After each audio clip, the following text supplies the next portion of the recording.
Shalom, nama saya Triposa Mulyana, NIM saya 1117585 dari KBM Tuban. Nah, pada saat ini saya akan menyampaikan firman Tuhan yang terdapat di dalam Injil Yohanes pasal yang ketiga, ayat yang ke-16. Demikian firman Tuhan. Karena begitu besar kasih Allah akan dunia ini, sehingga Ia telah mengaruniakan anaknya yang tunggal, supaya setiap orang yang percaya kepadanya tidak binasa, melainkan beroleh hidup yang kekal. Nah, di dalam Yohanes pasal yang ketiga ayat yang ke-16 adalah satu dari ayat-ayat yang paling banyak dikutip dari Alkitab dan merupakan ayat yang paling populer. Ya. Ada satu tokoh reformasi gereja, yaitu Martin Luther, menyebutkan bahwa Alkitab itu seperti miniatur of gospel atau Injil dalam bentuk mini. Yohanes pasal 3 ayat yang ke-16 ini merangkum intisari daripada Injil, doktrin sentral Kristus. Karena begitu besar kasih Allah akan dunia ini, sehingga Ia telah mengaruniakan anaknya yang tunggal, supaya setiap orang yang percaya kepadanya tidak binasa, melainkan beroleh hidup yang kekal.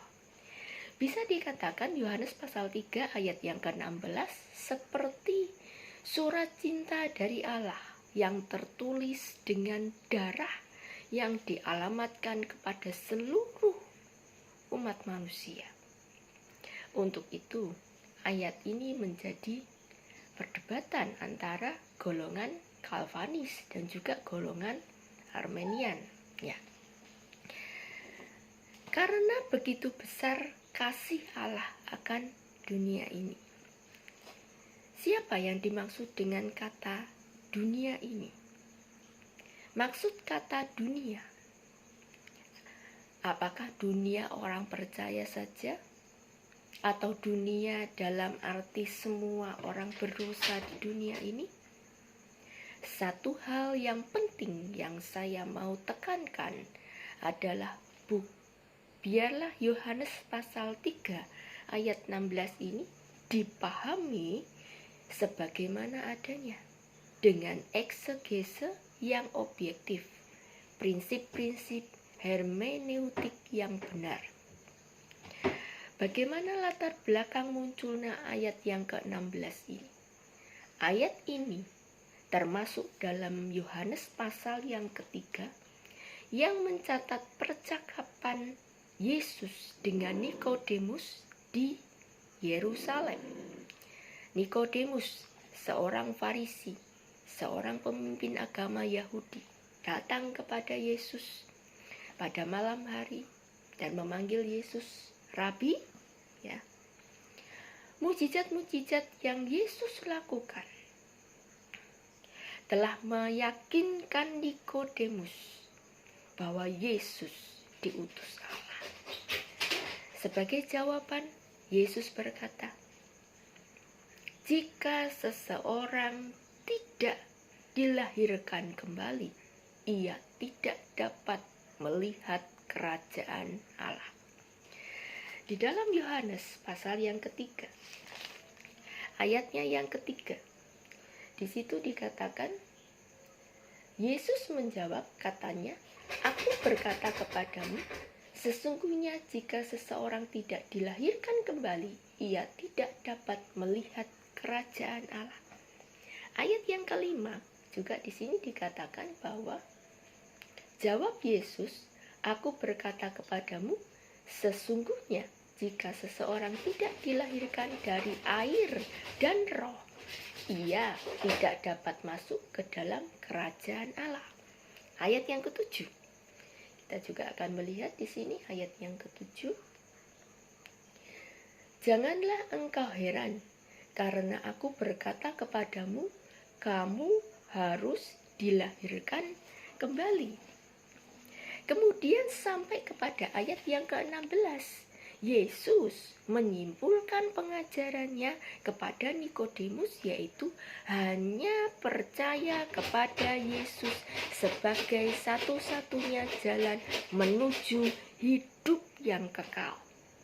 Melihat konteks dekat daripada ayat yang ke-16, yaitu ayat yang ke-8, ya, di situ dikatakan bahwa angin bertiup kemana ia datang atau kemana ia pergi. Ya.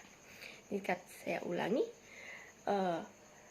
Injil Yohanes pasal 3 ayat yang ke-8, angin bertiup kemana ia mau, dan engkau mendengar bunyinya, tetapi engkau tidak tahu dari mana ia datang atau kemana ia pergi.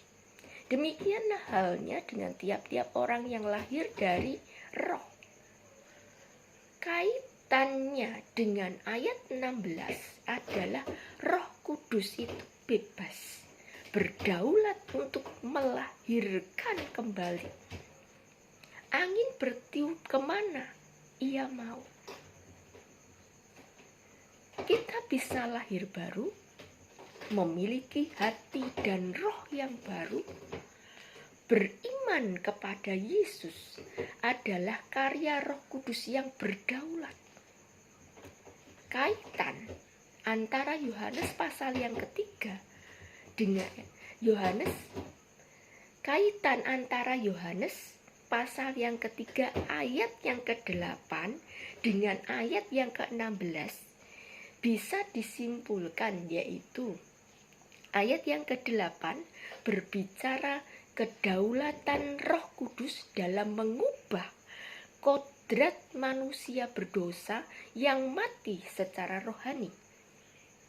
Sedangkan ayat yang ke-16 adalah respon, efek, akibat dari orang yang mendengar Injil. Itu dikatakan tadi, engkau mendengar bunyinya, yaitu menjadi percaya kepada anak tunggal Allah, Yesus Kristus. Jadi jelas kalau kita membaca dan memahami sungguh-sungguh konteks jauh daripada Yohanes pasal yang pertama ayat yang ke-12 dan juga 13, di sini dikatakan bahwa tetapi semua orang yang menerimanya diberinya kuasa supaya menjadi anak-anak Allah, yaitu mereka yang percaya dalam namanya. Ayat yang ke-13 dikatakan orang-orang yang diperanakan bukan dari darah atau dari daging, bukan pula secara jasmani oleh keinginan seorang laki-laki, melainkan dari Allah. Bahwa manusia yang telah jatuh dalam dosa memiliki kodrat dosa, naturnya itu dosa. Hati yang berontak tidaklah mungkin menyelamatkan dirinya dari belenggu dosa. Jika kita bisa percaya diselamatkan Allah yang melakukannya. Maksud saya adalah hal percaya dalam ayat yang ke-16 adalah percaya yang timbul karena pengalaman supranatural kelahiran kembali yang merupakan karya daripada Roh Kudus. Setiap orang yang percaya, siapapun, suku apapun, ya, sejahat apapun orang itu, tidak ada diskriminasi moral, ras, sosial di sini. Roh Kudus sanggup mengubahkannya. Ya. Nah, kedaulatan Allah dalam melahirkan kembali digambarkan seperti angin yang bertiup kemana ia mau. Jika ketika Injil diberitakan, di situ dikatakan engkau mendengar bunyinya. Firman Tuhan disampaikan, Roh Kudus sedang bekerja. Jangan keraskan hati kita. Jika mau, kita diselamatkan. Mari kita lihat ayat yang ke-14 dan juga 15. Ya, di situ dikatakan, dan sama seperti Musa meninggikan ular di padang gurun, demikian juga anak manusia harus ditinggikan, supaya setiap orang yang percaya kepadanya beroleh hidup yang kekal. Mengapa Musa meninggikan ular di padang gurun? Apa hubungannya dengan Yesus? Anak manusia harus ditinggikan. Ini adalah suatu peristiwa sejarah di dalam Bilangan pasal yang ke-21 ayat yang ke-9, ketika bangsa Israel yang dipimpin Musa berjalan di padang gurun, bosan dengan roti mana, bersungut-sungut kepada Allah dan juga kepada Musa. Tuhan menghukum bangsa Israel dengan mengirim ular-ular tedung. Banyak orang Israel yang mati digigit. Bangsa Israel minta ampun kepada Musa, dan Musa berdoa kepada Allah. Allah memerintahkan Musa untuk membuat ular tembaga dan menaruhnya pada sebuah tiang. Maka jika seseorang dipatuk ular dan ia memandang kepada ular tembaga, ia hidup. Maksudnya, sebagaimana Allah menjanjikan pembebasan dari kematian oleh gigitan ular kepada bangsa Israel yang percaya firman Allah dan memandang kepada ular tembaga itu, demikian pula orang-orang pada zaman Yesus dan juga pada zaman sekarang ini yang percaya kepada firman Allah, Injil tentang Yesus, yang percaya kepada Yesus dan Kristus akan diselamatkan. Mau diselamatkan? Lihat Yesus. Pandang Yesus yang disalibkan untuk menebus dosa kita semua. Maksud anak manusia harus ditinggikan menuju kepada penyaliban Yesus di atas kayu salib. Nah, kembali ke ayat yang ke-16. Karena begitu besar kasih Allah akan dunia ini, sehingga ia telah mengaruniakan anaknya yang tunggal, supaya setiap orang yang percaya kepadanya tidak binasa, melainkan beroleh hidup yang kekal. Nah, mari kita belajar 8 kata yang penting dari 30 kata yang terdapat dalam ayat ini. Kata yang pertama yang saya catat di sini adalah Allah, God, Theo, Elohim. Ya. Sabit yang pertama dari ayat ini adalah Allah. Rancangan keselamatan bagi dunia ini bersumber dari Allah, bukan karangan murid-murid Yesus, para rasul, bapak-bapak gereja, tetapi karena Allah, dari Allah.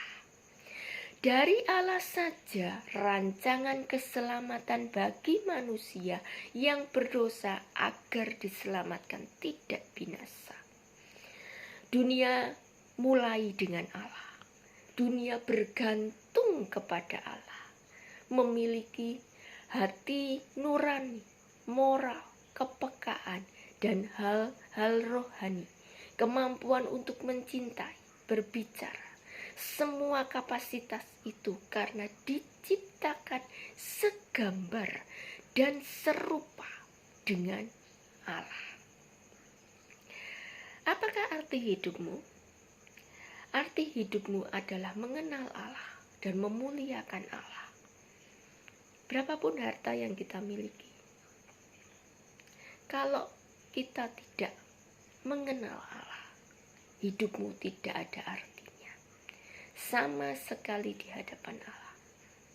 Karena kejatuhan manusia di dalam dosa, manusia telah kehilangan kemuliaan Allah. Roma pasal yang ketiga ayat yang ke-23, di situ dikatakan, karena semua orang telah kehilang, karena semua orang telah berbuat dosa dan telah kehilangan kemuliaan Allah. Disambung lagi Roma pasal 6 ayat yang ke-23, sebab upah dosa ialah maut. tetapi karunia Allah ialah hidup yang kekal dalam Yesus Kristus Tuhan kita. Gambar dan rupa Allah itu telah rusak. Kita berada di bawah hukum atau murka Allah. Manusia memiliki kodrat dosa yang lebih suka menghina Allah daripada memuliakan Allah penciptanya. Karena itulah kita semua membutuhkan Yohanes pasal yang ketiga, ayat yang ke-16 ini. Ayat ini menunjukkan cara Allah bertindak menyelamatkan kita dari kebinasaan akibat dosa. Ayat ini juga menunjukkan intensitas kasih Allah kepada manusia. Dalam ayat 16 ini kita bisa melihat tidak hanya cara Allah mengasihi dunia, tetapi juga besarnya kasih Allah. Jadi dua penafsiran ini saling melengkapi. Ya. Kemudian kata yang kedua di sini adalah kasih. Kasih di sini merupakan kasih yang dipakai untuk kasih Allah kepada manusia. Allah adalah kasih. Kasih yang tidak bersyarat, kasih yang tidak terbatas. Kasih agape dipakai untuk kasih kepada musuh. Akibat dosa, manusia yang adalah ciptaan Allah menjadi musuh Allah. Manusia layak untuk mendapat hukuman Allah atau murka Allah.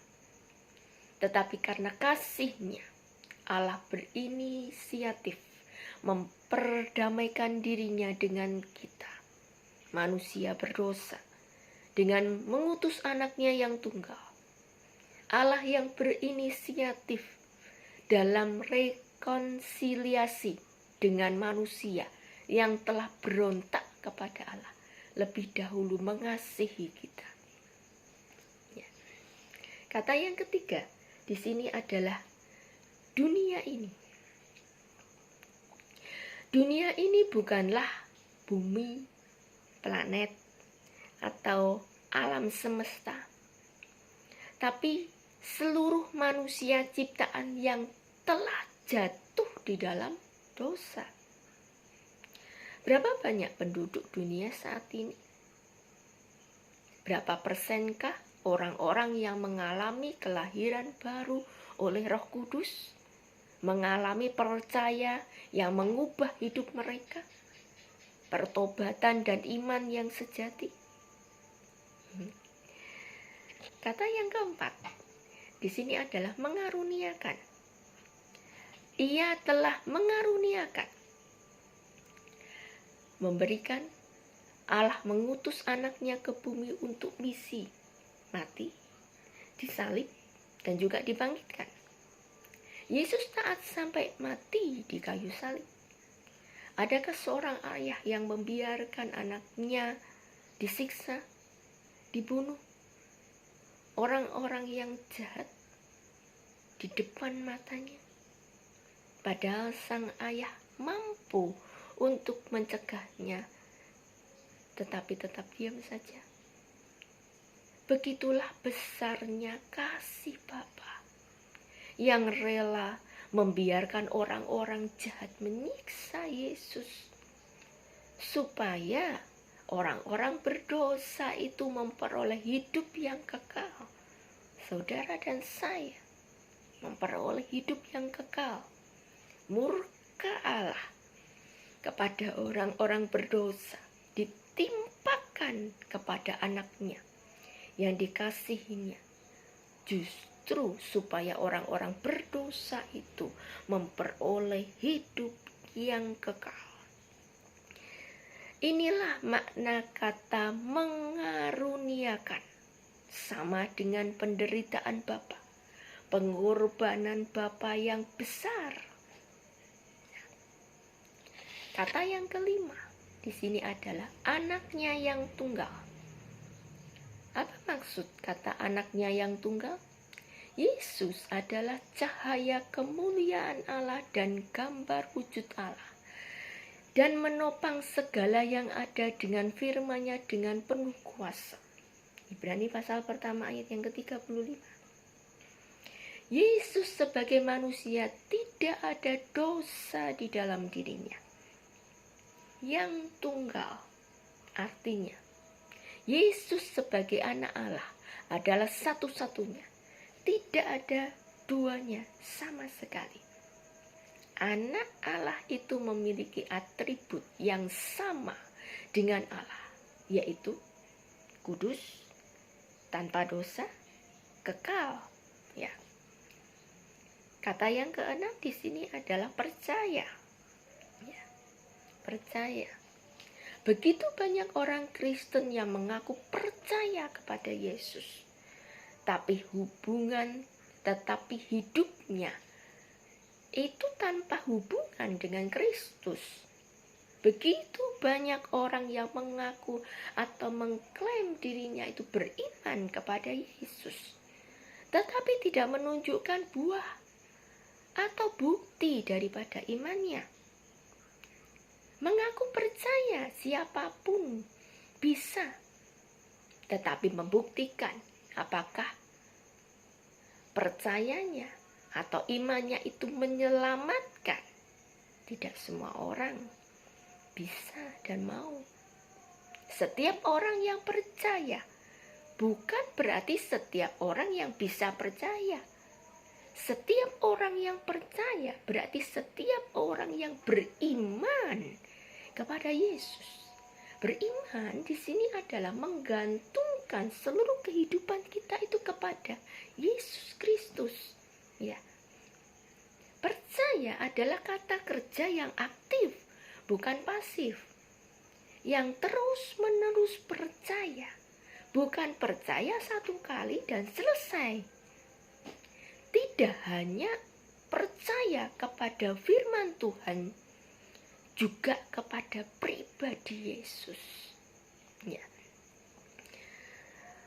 Percaya itu disertai dengan ketaatan, kasih, ketekunan. Ya. Diawali dengan percaya dan diakhiri pun juga dengan percaya. Yang diselamatkan adalah yang terus-menerus percaya. Bukan sekali percaya waktu dibaptis, kemudian tidak pernah beribadah. Yang diselamatkan adalah dalam kepercayaannya kepada Yesus. Melalui hidupnya dibuktikan adanya ketaatan, kasih, dan ketekunan. Ujilah diri kita sendiri apakah Kristus itu hidup di dalam hidup kita. Ujilah diri kita sendiri apakah imanmu kepada Yesus adalah iman yang menyelamatkan. Bisakah hidupmu menunjukkan buah-buah iman yang sejati? Bisakah hidup kita membuktikan engkau memiliki iman yang menyelamatkan? 1 Yohanes pasal yang kedua ayat yang ketiga kita akan baca di sini. 1 Yohanes, saya akan cari dulu. 1 Yohanes pasal yang kedua ayat yang ketiga.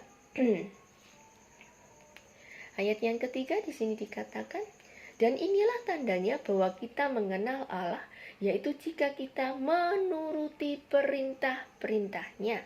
Ayat 4 dikatakan, barang siapa berkata, aku mengenal dia, tetapi ia tidak menuruti perintahnya, ia adalah seorang pendusta dan di dalamnya tidak ada kebenaran. Ayat 5 dikatakan, tetapi barang siapa menuruti firman-Nya, di dalam orang itu sungguh sudah sempurna kasih Allah. Dengan itulah kita ketahui bahwa kita ada di dalam Dia. Ayat 6 dikatakan, barang siapa mengatakan bahwa ia ada di dalam Dia, ia wajib hidup sama seperti Kristus telah hidup. Ya. Dan ini sama di dalam Yohanes 3 ayat yang ketiga tadi. Ya. Injil Yohanes pasal yang ketiga ayat yang ketiga. Ya. Di sini dikatakan bahwa Yesus menjawab katanya, aku berkata kepadamu sesungguhnya jika seorang tidak dilahirkan kembali, ia tidak dapat melihat kerajaan Allah. Ya. Kata yang ketujuh, di sini dikatakan binasa. Ya. Binasa berarti dihukum. Ya. Di dalam Roma pasal yang ketiga ayat yang ke-18. Surat Roma, saya akan cari. Surat Roma pasal yang ketiga ayat yang ke-18. Di sini dikatakan,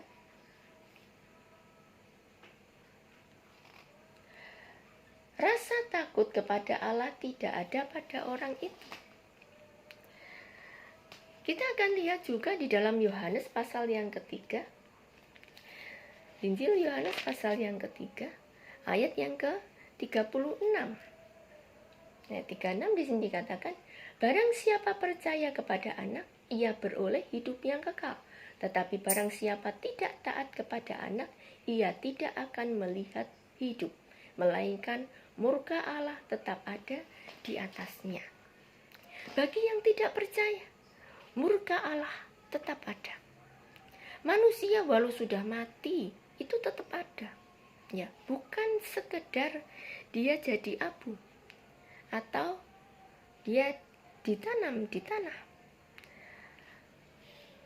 Kalau pohon, ya, pohon tumbuh-tumbuhan, ketika dia mati, dia hilang, ya. Atau hewan, binatang, ya. Kalau binatang atau hewan ini mati, dia bebas, lepas. Tidak ada sesuatu yang harus dipertanggungjawabkan kepada Allah. Tetapi kalau manusia meninggal, mati, ya, jiwa dan rohnya itu tetap ada dan harus mempertanggungjawabkan apa yang dilakukannya selama dia hidup di dunia ini kepada Allah. Ya. Nah, di manakah kita akan menghabiskan kekekalan itu? Di surga bersama dengan Allah, atau di neraka dengan api yang menyala-nyala? Itu adalah pilihan kita. Kata yang ke-8 di sini adalah hidup yang kekal. Nah, hidup yang kekal. Untuk konteks ayat ini, dalam arti hidup yang kita miliki ketika kita dilahirkan kembali, kita memiliki kehidupan rohani, ya. Roh kita yang dulunya mati, ya, sewaktu kita jatuh di dalam dosa. Tetapi ketika kita mengalami satu kelahiran kembali, di situ roh kita mulai dihidupkan dan kita mulai bisa berhubungan kembali dengan Allah, ya. Nah, kita memiliki kehidupan yang rohani. Roh Kuduslah yang memberikan hidup itu. Yohanes pasal yang ke-6. Yohanes pasal yang ke-6 ayatnya yang ke-63. Ya. Yohanes pasal yang ke-6 ayat yang ke-63, di sini dikatakan, rohlah yang memberi hidup, daging sama sekali tidak berguna. Perkataan-perkataan yang kukatakan kepadamu adalah roh dan hidup. Ya, ini adalah hidup yang bisa melihat dan menikmati Allah. Ya, hidup yang sesungguhnya. Ya.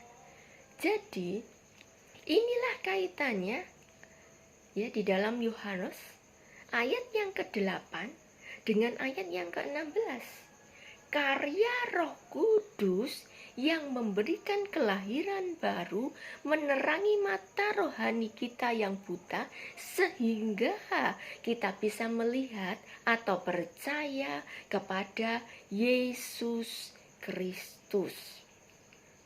Roh Kudus menyatukan kita kepada Kristus yang adalah hidup.